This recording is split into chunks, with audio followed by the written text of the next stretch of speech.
नमस्कार दोस्तों, मैं उमंग कुमार सिंह स्वागत करता हूं आपके अपने YouTube चैनल एग्जाम नगरी में। और 10 चैप्टर खत्म हो गए और आज ये जो है अंतिम 11वां चैप्टर है।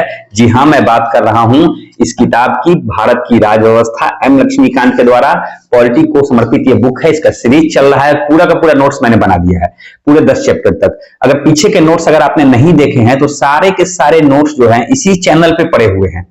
इसी चैनल पे मैं लिंक डिस्क्रिप्शन बॉक्स में डाल दूंगा, देख लीजिएगा। स्पेक्ट्रम का इतिहास, आधुनिक भारत का इतिहास, मॉडर्न हिस्ट्री का 1000 पन्ने की जो बुक आती है उसका पूरा नोट्स, पूरा का पूरा 35 चैप्टर 35 दिन में खत्म किया है।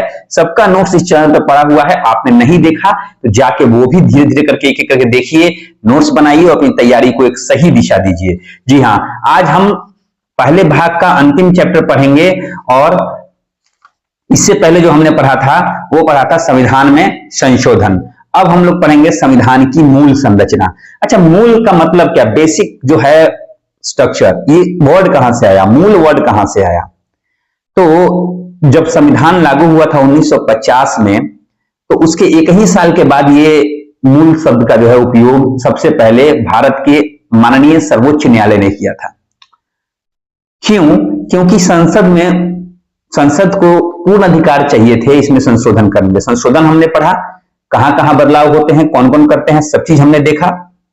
तो संसद को पूर्ण शक्ति चाहिए थी, जबकि सुप्रीम कोर्ट ने फाइनली ये जजमेंट दिया कि नहीं, संसद को निरंकुश अधिकार नहीं दिए जा सकते। कुछ चीजें जो मूल रूप से संविधान में है उसको बदला नहीं जा सकता।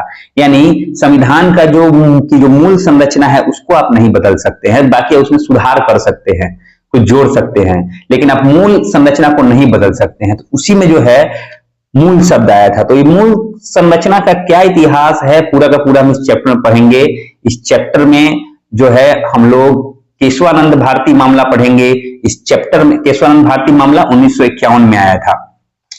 इस चैप्टर में हम लोग गोकलनाथ मामला पढ़ेंगे जो कि 1973 में आया था। इस चैप्टर में हम लोग जो है केशवानंद भारती मामला भी पढ़ेंगे। इस चैप्टर में हम लोग मिनर्वा मिल मजदूर 1980 जो मामला आया था उसके बारे में पढ़ेंगे। गोकलनाथ बनाम केरल जो फैसला आया था वो 1973 में आया था, उसके बारे में पढ़ेंगे। और तब जाके हमें पता चलेगी कि कैसे जो है ये मूल शब्द की उत्पत्ति हुई और संविधान की मूल संरचना आखिर में है क्या, और कैसे इसकी आलोचना, हालांकि आलोचना और बेसिक संरचना जो है उसके बारे में हम लोग सभी चैप्टर के बारे में पढ़ते हैं। तो आइए मैं सीधे आपको नोटबुक पे लेके चलता हूं, और प्लीज वीडियो को लाइक शेयर जरूर कीजिए, दोस्तों में शेयर कर दीजिए, चैनल को सब्सक्राइब कर लीजिए। वीडियोस आते रहेंगे अब लगातार। जल्दी इस बुक को खत्म करके हम लोग फिर कहीं दूसरे बुक को अपना टारगेट बनाएंगे। दो मेन भारत के आधुनिक इतिहास जो है स्पेक्ट्रम, जिसे सब पढ़ते हैं, और एम लक्ष्मीकांत, दोनों को सबसे पहले मैंने टारगेट किया। एक खत्म हो गया, दूसरा खत्म होने जा रहा है, तो मिस मत कीजिएगा एक भी को। एक बार आएंगे तो पूरा पहाड़ हो जाएगा। डेली देखिए और प्लीज सब्सक्राइब कर लीजिए। आइए मैं आपको लेकर चलता हूं नोटबुक पे और देखते हैं क्या सब है हमारे लिए। ये अंतिम चैप्टर है इसका, इसके बाद ये खत्म हो जाएगा। तो भाग 2 में जो है 12 से 16, 12, 13, 14, 15, 16 5 चैप्टर हैं, तो उसको हम लोग अच्छे से पढ़ेंगे। अभी तक हम लोग 10 चैप्टर पढ़ चुके हैं, आज 11वां है। चलिए आगे लेके चलता हूं नोटबुक पे। तो दोस्तों हम आ गए हैं अपनी नोटबुक पे, और उससे पहले इस बुक को एक बार देख लेते हैं। इस बुक में क्या है, हम लोग आज पढ़ने वाले हैं 11वां चैप्टर। जी हाँ, संविधान की मूल, और ये लास्ट चैप्टर है, लास्ट बट नॉट लीस्ट। ये भाग 1 का अंतिम चैप्टर है। फिर भाग 2 में जो है क्या आता है, 12 से 16 तक हम लोग 5 चैप्टर पढ़ेंगे। तो पहले भाग 1 का अंतिम चैप्टर पढ़ लेते हैं, संविधान की मूल संरचना, basic structure of the constitution. आइए नोटबुक पे लेके चलता हूं आपको। दिया हुआ तो बहुत कुछ है, और यही कारण है कि बहुत सारे बच्चे ठीक से पूरा पढ़ना नहीं चाहते इसको, या पढ़ नहीं पाते। उन्हें बहुत ही ये किताब बहुत ही जटिल लगती है ना। ये किताब मोटी होने के साथ साथ उन्हें जो है, ये देखिए पूरे मोटी किताब है, ये उन्हें बहुत जटिल लगती है। उतनी जटिल है नहीं अगर आप ध्यान से पढ़ेंगे तो, क्योंकि आपको कौन सा पूरा संविधान पढ़ना है, आपको वो पढ़ना है जो कि पढ़ाई से संबंधित है। तो सबसे पहले हम देख लेते हैं इसका सार में क्या है कि सबसे पहले देखिए, 2 चीजें हम लोग इसमें स्पेशली पढ़ेंगे। एक पढ़ेंगे मूल संरचना का प्रादुर्भाव। मूल संरचना का प्रादुर्भाव यानी कहां से निकला ये मूल संरचना, भाई क्यों ये वर्ड आया, क्यों जरूरत पड़ी मूल संरचना की? संविधान मतलब संविधान होता है, संविधान का मतलब संविधान होता है, जो लिखा है उसको फॉलो करेंगे। फिर ये कहां से आता है मूल संरचना शब्द, ठीक है वो, और मूल संरचना फिर क्या क्या चीजें आती हैं उसके बारे में ये हमें जरूरी है पढ़ना। कभी कभी मूल संरचना समझ प्रश्न आ जाते हैं, बहुत लोग गलत लिखेंगे मेंस में, या फिर नहीं लिख पाते तो एक नंबरिया में तो लिख ही नहीं पाएंगे, सही आंसर दे ही नहीं पाएंगे जब तक चैप्टर ठीक से नहीं पढ़ा। हमें डीपली पढ़ने हैं ताकि हम उस लायक बन सके कि चाहे वो पीसीएस की परीक्षा में जो है पार्ट 1 पार्ट 2 पीटी मेंस कैसे भी क्वेश्चन आए हम लोग उसका जवाब दे पाएं, अगर जानकारी हमारे पास पूरी है तो।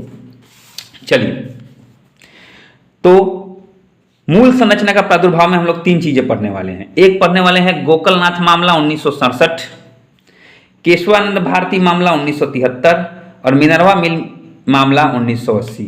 3 में क्लियर हो जाएगा कि मूल संविधान, मूल जो ये वर्ड है, ये मूल वर्ड आया कहां से, है ना। तो यहां देखिए, पहला है मूल संरचना का प्रादुर्भाव। गोकलनाथ मामला 1951, मैंने यहाँ 1967 लिखा है, 1951 कौन सा सही है? ये गलत है, 1967। 1951 से तो आवाज ही उठा, लेकिन मामला कब आया, कब उसका फैसला आया? 1967 में। तो ये मामला जो है, इस मामले में 2 बदलाव हुआ, इस माफ कीजिएगा, एक बहुत बड़ा बदलाव हुआ। क्या हुआ? 24वां संविधान संशोधन हुआ, 24वां संविधान संशोधन हुआ और एक नया अधिनियम बना 1971 में, यानी 5 साल तक लड़ाई चला। अधिनियम कब बना? 1971 में। कहां बदलाव हुए? अनुच्छेद 13, अनुच्छेद 368 में बदलाव हुआ। अनुच्छेद 368 के तहत क्या किया गया? यहां देखिएगा, गोकलनाथ मामला है यह, यानी नाथ मतलब भगवान शिव को याद रखिए, नाथ मतलब भगवान शिव, जो है सब ले लो, है ना, एकदम बम भोला, बम भोला ये नियम था। क्यों? क्योंकि देखिए, अनुच्छेद 368 के तहत संसद को मौलिक अधिकार में सीमित या वापस लेने का अधिकार दे दिया गया। मौलिक अधिकार को सीमित करने का या वापस लेने का अधिकार दे दिया। अरे भाई, जो मेरा अधिकार तुम दिए हो हमको मौलिक अधिकार, उसी को सीमित कर दोगे, इसका मतलब है कि पूरे नागरिक गुलाम है, जब चाहे तब उनके अधिकार छीने जा सकते हैं।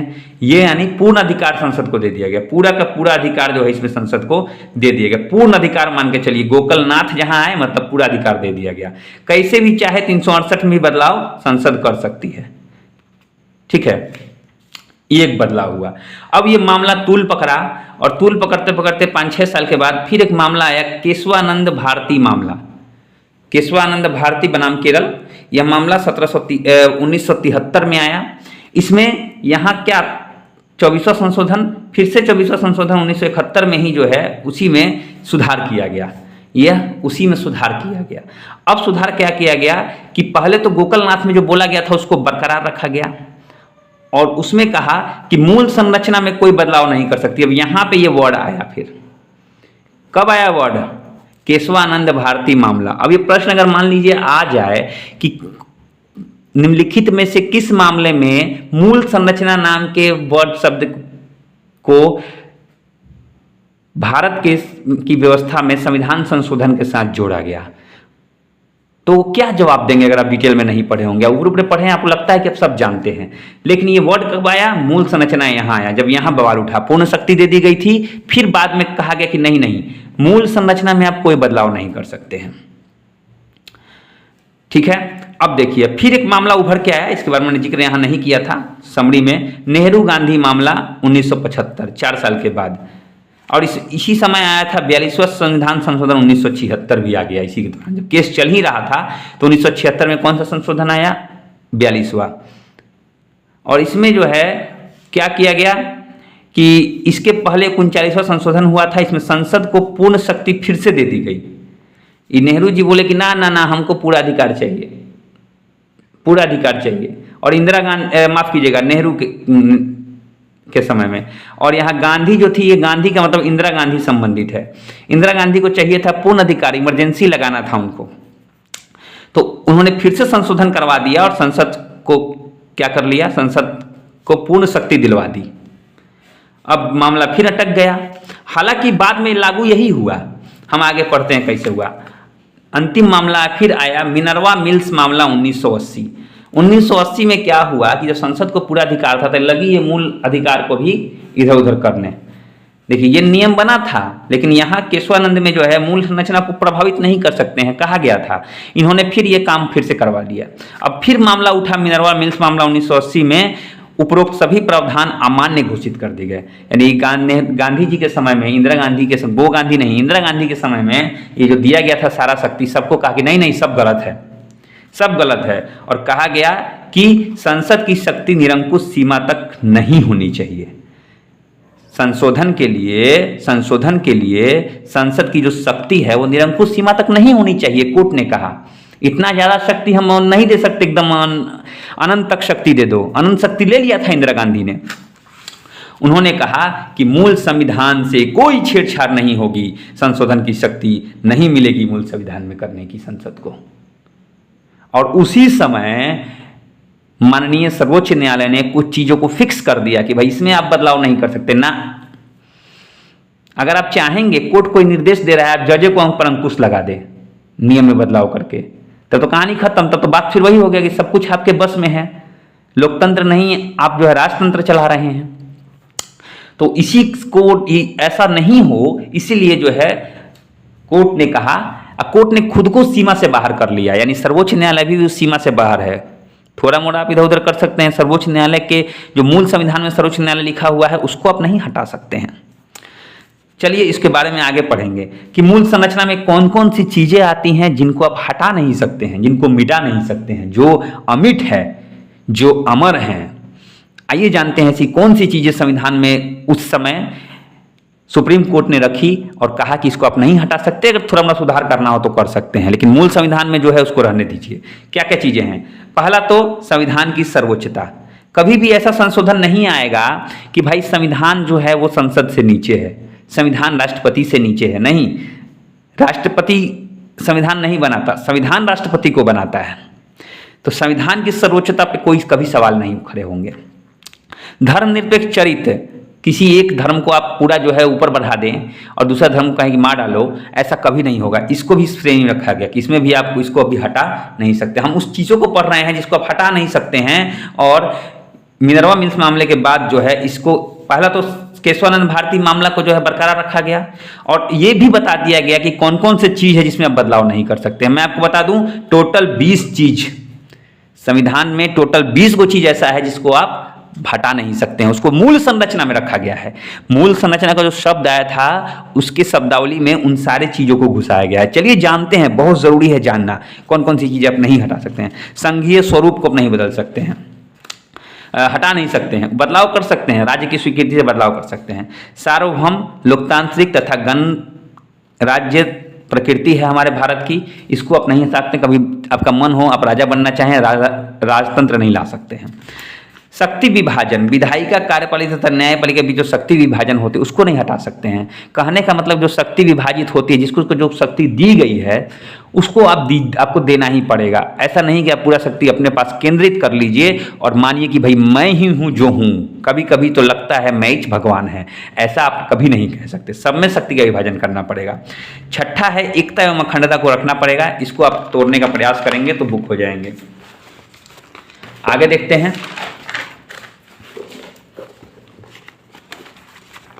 वो 20 चीजें हम देख रहे हैं, 20 की लिस्टिंग देख रहे हैं कौन कौन सी चीजें हैं। अब देखिए, आर्थिक सामाजिक न्याय या कल्याणकारी राज्य की स्थापना, इसको आप नहीं हटा सकते हैं। न्यायिक समीक्षा, जो नहीं था न्यायिक समीक्षा संशोधन में, हो सकता है संशोधन भी कैंसिल हो सकता है, ये न्यायिक समीक्षा जरूरी है। व्यक्तिगत स्वतंत्रता तथा गरिमा को आप नहीं छीन सकते हैं। संसदीय प्रणाली में को नहीं हटा सकते हैं। डीपीएसपी और मौलिक अधिकार को नहीं हटा सकते हैं। कानून का शासन नहीं हटा सकते हैं। समृद्धत्व का सिद्धांत नहीं हटा सकते हैं, यानी सभी तत्वों को मिला जुला के चलें। स्वतंत्र एवं निष्पक्ष चुनाव, ये प्रक्रिया आप नहीं हटा सकते हैं। आप ये नहीं कहेंगे कि हम ही अपना चुनाव करवाएंगे, उसके लिए अलग से है। न्यायपालिका की स्वतंत्रता, न्यायपालिका को आप गुलाम नहीं बना सकते, उन पर चलती नहीं चला सकते। संसद की संशोधन की शक्ति को सीमित किया गया। 16वां, 17वां जो है न्यायपालिका की प्रभावी पहुंच, न्यायपालिका की पहुंच को बढ़ा दिया गया, इसको आप नहीं घटा सकते हैं। मौलिक अधिकारों का आधारभूत ढांचा नहीं बदल सकते हैं। मौलिक अधिकार किस चीज दिया जाता है। और ये दो है लास्ट में, ये है न्यायालय के रिट जारी करने की शक्ति। रिट जारी करने की शक्ति जो है उच्च न्यायालय या सर्वोच्च न्यायालय से आप नहीं छीन सकते हैं। टोटल 20 ऐसे चीजें हैं जिनको लिस्टिंग किया गया है, जिनको मूल संरचना में रखा गया है कि इसको आप बदल नहीं सकते हैं। तो आई होप कि कितना अच्छा से, कितना मजे से हमें ये चीज समझ में आ गया, कितना आसान था ये सब चीज, है ना। तो प्लीज पीछे का वीडियो जरूर जाके देखिए, सब सारे चैप्टर को मैंने एक्सप्लेन किया है, नोट्स बनाया है, आप भी बनाइए, एक बार बनाइए, अगर नहीं समझ में आएगा तो कहना, बुक को मिला के पढ़िएगा, संविधान बहुत अच्छा समझ में आएगा आपको। यहाँ पे भाग 1 समाप्त, देखिए मैंने लिखा है भाग 1 समाप्त। संवैधानिक ढांचा था, कॉन्स्टिट्यूशनल फ्रेमवर्क था, हमने सिर्फ ढांचा पढ़ा है अध्याय 1 से अध्याय 11 तक। अब हम लोग आगे चलेंगे सिस्टम ऑफ गवर्नमेंट, सरकार की प्रणाली, भाग 2 में अध्याय 12 से 16। जी हाँ, अध्याय 12 से 16 में हम लोग क्या पढ़ेंगे, सिस्टम ऑफ गवर्नमेंट यानी सरकार की प्रणाली। तो चलिए अब अगला चैप्टर है, अगला अध्याय देखिए यहाँ भाग 2, ये हम लोग अध्याय 12 पढ़ेंगे, संसदीय व्यवस्था, पार्लियामेंट्री सिस्टम। बड़े आसानी से देखिए खाली पेज छोड़ रखा है मैंने आपके लिए। तो मिलता हूं मैं फिर अगले वीडियो में, तब तक के लिए आप लोग जाइए और नोट्स बनाइए।